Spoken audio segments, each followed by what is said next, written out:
Halo, selamat jumpa kembali dalam acara kita ini, yaitu pada pertemuan kita, yaitu pertemuan lanjutan yang ketiga. Pertemuan yang ketiga lanjutannya yaitu metodologi project ya, metodologi project. Sebelumnya kita sudah membahas tentang apa itu manajemen project, dan kita sudah bahas satu persatu mengenai tekniknya, pengetahuannya, ya, keterampilannya dan seterusnya. Namun untuk pertemuan ini kita khusus membahas tentang metodologi project. Apa itu metodologi project?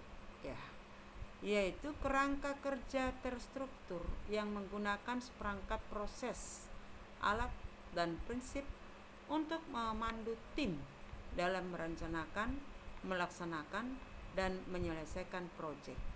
Artinya di sini metodologi proyek itu merupakan kerangka kerja. Ya, kita sudah ada tahu pernah itu kerangka kerja kita ya. Apa-apa saja tahapan-tahapannya kan gitu ya. Kerangka kerja terstruktur dia. Dan ya, di sana ada terjadi proses menggunakan alat dan prinsip. Kemudian itu semuanya adalah untuk merencanakan, melaksanakan, dan menyelesaikan proyek. Itu adalah metodologi proyek. Yang kita bahas adalah metodologi proyek TI. Apa perbedaan metodologi proyek dengan metodologi proyek TI? Hampir sama. Kalau tadi dalam metodologi proyek itu menyelesaikan proyek saja, maka metodologi proyek TI berarti menyelesaikan proyek teknologi informasi. Jadi di sana ada proses perencanaan, pengorganisasian, pengarahan, dan pengendalian sumber daya untuk mencapai tujuan spesifik dalam proyek teknologi informasi. Ini adalah contohnya pada pengembangan perangkat lunak, implementasi sistem, atau peningkatan infrastruktur jaringan. Jadi saya rasa untuk ini sudah kita lakukan ini. Namun penerapan daripada metodologi proyeknya mungkin belum kita pahami di sana. Di dalam membuat selama ini proyek kalian adalah membuat sebuah aplikasi X. Berarti kan kalian harus merencanakan dulu. Kemudian kita buat pengorganisasiannya dari mana ke mana. Kemudian pengarahannya diarahkan ke hal yang mana, dan pengendaliannya bagaimana di sana. Nah, itu ya. Kemudian dalam metodologi ini tadi ada di sana yang dilibatkan teknik, ya, teknik bagaimana membuat proyek tersebut ya. Kemudian ada praktiknya, dipraktikkan. Prinsip-prinsipnya, apa saja prinsip dalam proyek tersebut. Kemudian tahapannya, bagaimana tahapannya, ya. Nanti ada yang dikatakan dengan tahapan linier, ada tahapan bukan linier, dan seterusnya ya. Kemudian proses. Jadi di sana ada proses yang terjadi. Kemudian bila perlu sekarang ini memang sangat dibutuhkan dokumentasinya. Kita harus mendokumentasikan. Kemudian ada di sana secara umum tentang ya metodologi manajemen proyek itu. Jadi ini adalah dimulainya inisialisasi ya, diinisialisasi, kemudian baru dirancangnya, perencanaannya direncanakan. Dari rencana ini langsung dieksekusi atau dilakukan.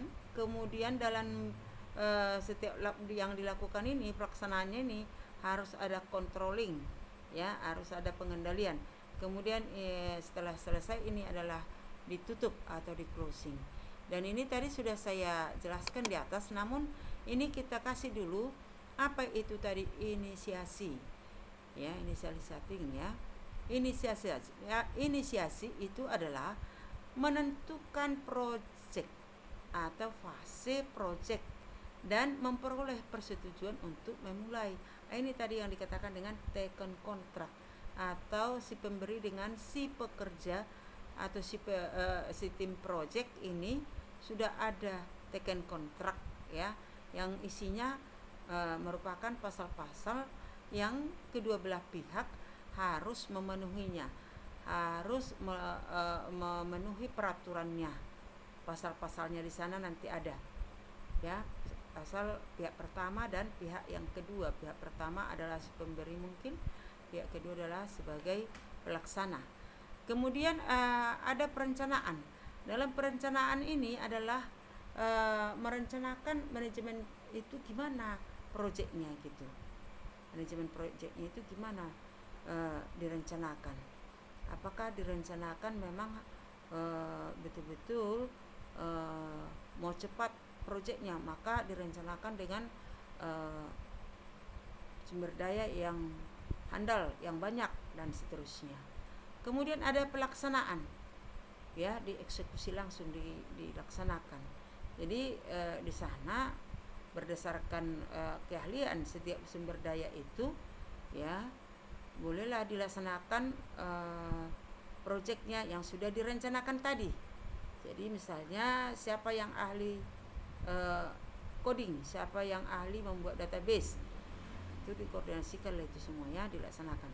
Kemudian pemantauan, setelah sambil bekerja atau sambil dilakukan atau dieksekusi, maka perlu di sana pemantauan atau controlling namanya ya, pengendalian.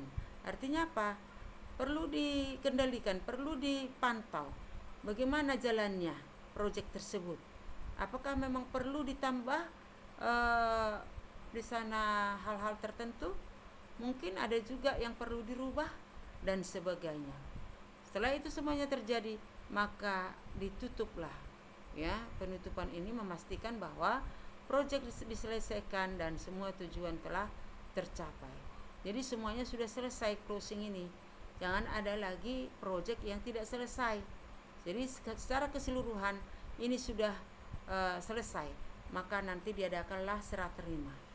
Sama seperti misalnya proyek Anda membuat sebuah aplikasi. Aplikasinya itu sudah diuji coba. Setelah diuji coba, tidak ada lagi error di sana ya, tidak ada lagi perlu perbaikan apalagi, maka selanjutnya di close lah dengan serah terima. Itu mungkin yang perlu kita sampaikan pada pertemuan yang ketiga ini. Maka untuk itu saya ucapkan terima kasih.